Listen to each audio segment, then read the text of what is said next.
Hi there. Okay, new video. So week 2.1, and uh, so the other video was housekeeping notes about the course. If anything is, once you've read the course outline, if anything is not clear, let me know, because like I said, we're kind of in new uncharted territory, because even though I've been drawing for a while and teaching for a while, trying to modify things so that they are in this asynchronous setting, and it's an accelerated course with students that have not taken formal drawing before. We're just trying things out and going to do our best. So as soon as I have the structure in place and everybody knows what's expected, I think it's going to be good, as long as you check in every day, maximum every 2 days, and uh, post your exercises and required number of comments on people's images, and the uh, articles, or well, topic posts is what they're going to be, um, before each Sunday. So feel free to post more than what's required, because it makes the discussion interesting. I really like how it's already got a life of its own, and I hope you can keep that up. Okay, so I'm gonna make a couple observations about drawing. I'd love to develop this into a more lengthy, developed lecture about what I learned about drawing, and what maybe sometimes people don't quite get right about drawing. And I did allude to this in that comment thread under the article How to Draw by Spoonbard, which is the avatar, or the online name for Paul Duffield, who's a comic illustrator. And I said to Jesse that I have this video idea called Drawing is the Only Skill People Apologize for Not Having. And this is the alternate title to that video would be Stop Apologizing for Your Bad Drawings, which is probably a quicker, catchier title. And I just want to say a couple things about that. I've been drawing for a while, like I said, and I've gotten to the point where I'm comfortable with what I know, and I want to keep going. And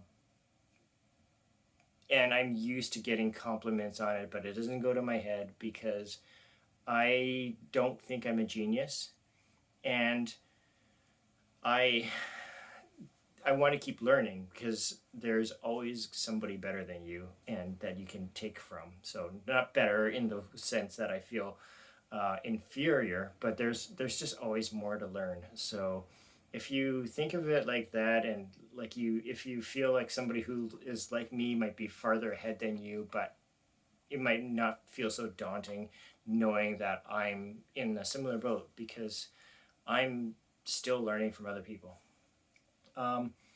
And one of the things that I that's just weird to me is how it seems like all of society collectively agreed that they would apologize for not being artists. And it's kind of like if there's a one person who was like, hey, my name's Susan, I'm a brain surgeon. And then the other person's like, oh, cool, Susan, nice to meet you. I'm Jeff.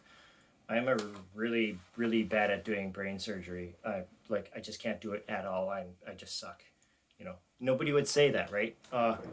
So why is drawing the thing that people apologize for, even though there's no rationale why they would be good at it if they haven't practiced since they were 10 years old? So I think the thing that's holding so many people back from embracing that creative side of themselves is fear. not the lack, not their ability, but their fear of failure, which is kind of irrational because it's not like whatever you make in this class is going to be exhibited at the Louvre in Paris in June or July. So nothing I make is going to the Louvre either, because it's just, it's kind of unreachable for most of us, and it shouldn't be a factor, right? Another way to think about it is, if there's a lot of people who enjoy running for fun or for health, but if you were to ask them how many of them expect to be competing in the Olympics, pretty much none of them expect to be competing one day in the Olympics, but that doesn't keep them from running and enjoying what they can get out of it. So what I'm asking from you is to be realistic in your in how you feel about your level of ability. And I feel like the discussion that we had in the first week was very positive, that people are owning the level of skill that they're at, and accepting it, going, okay, this is where I'm at now, and we have to be conscious of and proud that we're trying this thing out, and then we're going to build on that level. So just accept that's where you are right now, right? Okay. Yeah. Some of the stuff that was in that Spoonbard article really seemed to resonate with people. Like, he talks about how growing up, you have like this combination of things that come to your mind when you think of the word tree or car. There's hundreds and hundreds and thousands of different kinds of trees and cars, and you're not, when you think of those words, you're not really thinking of a specific one in great detail. You're thinking of like this combination of all the trees and cars you've ever seen, and mixed with symbols, like really, really simple symbols of those things. And some of the, like, I think some of the trees that we saw in some of your drawings were more symbolic, right? And that's fine, because you've memorized what that symbol looks like, and you're transferring it onto paper. So your goal right now is, as far as observational drawing, is to teach yourself how to move information from point A to point B. So if I was to hold up this object and get you to stare at it for 1 minute and try to remember it as carefully as you can, and then take it away, then try to draw it out as best as you can. What you're doing is basically trying to embed a memory of that object and moving it to another place. I was trying to think of a good analogy, and I was like thinking, well, what if I said it was like being a delivery guy who's just moving a package from point A to point B. And that's when you're doing observational drawing, what you're doing with your hand, like Spoonbard says, has not that much to do with drawing, because it seems like magic when somebody does that. But the real magic of drawing, if you're can use that word, is perception. Somebody who's really good at drawing, whether it's from observation or from memory, just pure imagination, which is built up from observing things lots, very carefully. Somebody who's developed that skill has just fine-tuned their visual and analytical skills, and that's just all I've been able to do. That's where I'm at. The level that I've achieved is that I've learned to really, really look at things really carefully. And that's all it takes. I know I'm making it, I'm oversimplifying it. Okay, so moving on. Okay, I'm gonna do something, and this is still part of the pep talk. I'm gonna do something a little unusual.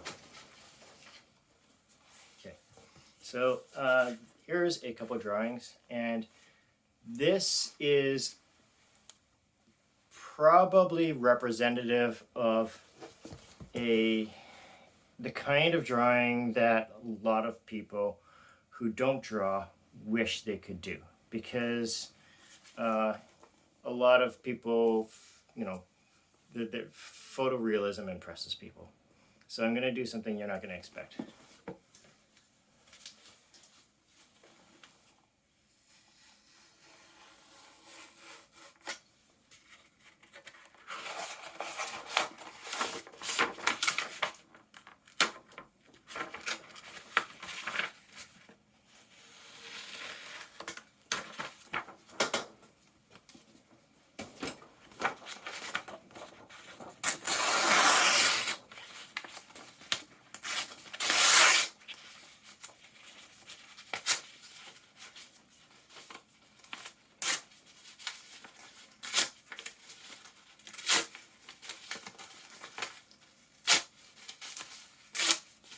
You have to rip it up to a point where there's no point in possibly taping it up again.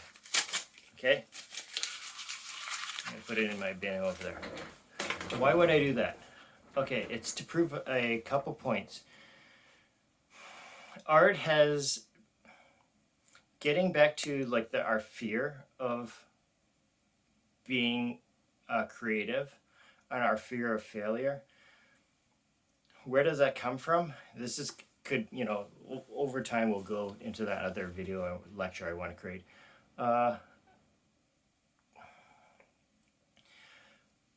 think we get it in our heads that we put art on like this pedestal, and we have this grand idea of these artists who suffer, and they're visionaries, and now their work is in museums because they were like these geniuses that came down from the sky.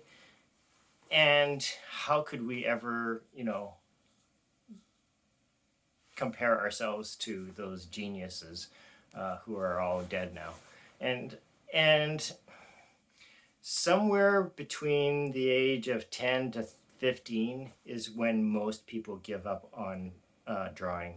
And even though it's this human activity that is practiced throughout the world since the dawn of time, drawing is the oldest recorded language. All writing languages, all written languages are evolved symbols that are drawings. So drawing is the oldest recorded language. It's this human activity that we can do, but we fear. And sorry, I'm sometimes lose track, but like, why did I rip up that drawing? It's because they're not as precious as you think they are, is basically it. I have maybe 500 or 600 drawings in this room, and I've been doing it for long enough that I know that I could reproduce that drawing if I wanted to. So at a certain point, you realize you're not creating products, like you're creating process and you're creating knowledge. And I have so many of them that they're not so precious to me, and I can just make more. So what I'm asking you to do is to not fuss about making it perfect. Every drawing that you make, theoretically, even though there are some that are not going to work the way you wanted, but theoretically you know more about it than when you made your last one and the one up before that. So don't fuss about making it perfect, because it's just paper and pencils, and it's the materials are cheap, and we are here to just learn and not beat ourselves up. Yeah, okay, so for today, what we're gonna do is you're gonna do a tonal range scale. That's going to be in the next video that will be listed after this one, and it's one that I recorded for a previous class, and I want to reuse that demo because I worked on it quite a long time. And what I did was I made a thing that looks like this using charcoal, and I made it really clean. I taped it off so that and used like a paper shield so that each square had a different tone from white all the way to pure black. And charcoal is the best, as I say in that video. If you don't have charcoal right now, then what you want to do is use the darkest pencil that you have. In the pencil kits, it's the highest B that there is, going from like B, 1B, 2B, all the way to 9B is probably the darkest. But if you have a 6B or something, that's still, any of those are darker than a mid-range pencil HB. If an HB pencil is all you have, just try to make this end as dark as possible. And the second part of that exercise is I want you to take a drawing that doesn't have a lot of tonal range, like this one. Okay, so take your best drawing that you did for this last week, the portrait, still life, and landscape, and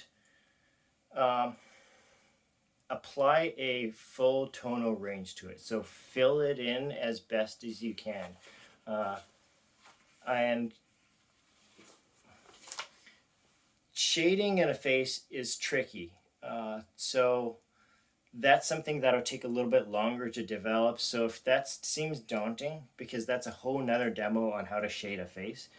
If that seems daunting, then if you have a good photo that you're referencing, then just try to copy the tones in that photo.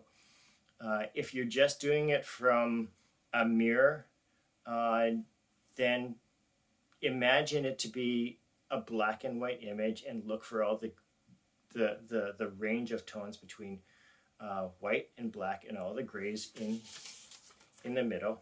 And try as best as you can to shade the entire drawing so that you have this entire range somewhere within the drawing.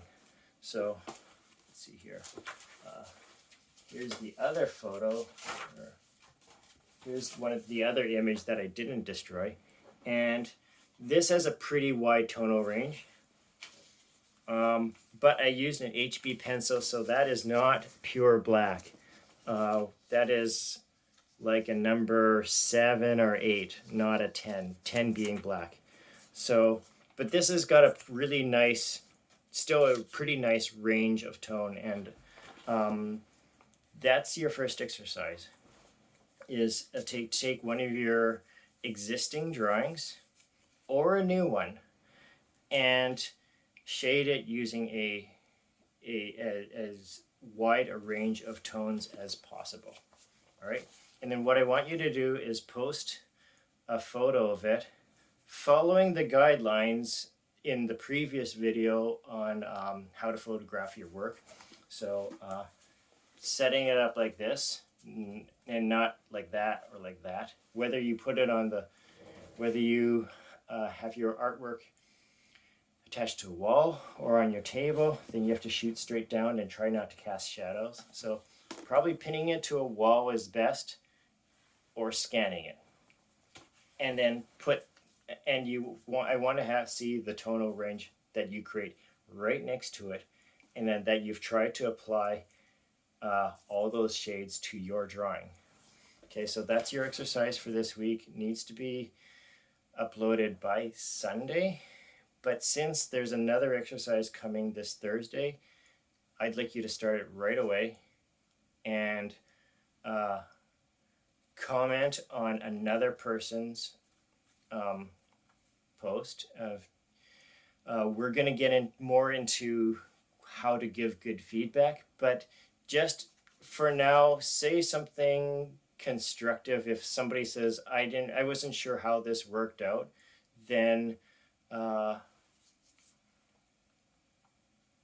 if you feel like you can give advice on what didn't work, if they ask for it, then go ahead, or just say something like what it reminds you of, or if there's an interesting emotional quality about it. We're just gonna try to figure that. I'll get more into like feedback in another video. Okay, so that's it, and then yeah, and after this, there's one video called "What is Art For?" that I also want people to comment on in the discussion forum. Sorry, that was quite long, but I wanted to talk about quite a few things, and I really look forward to seeing your work, and I think that's it for now. Okay.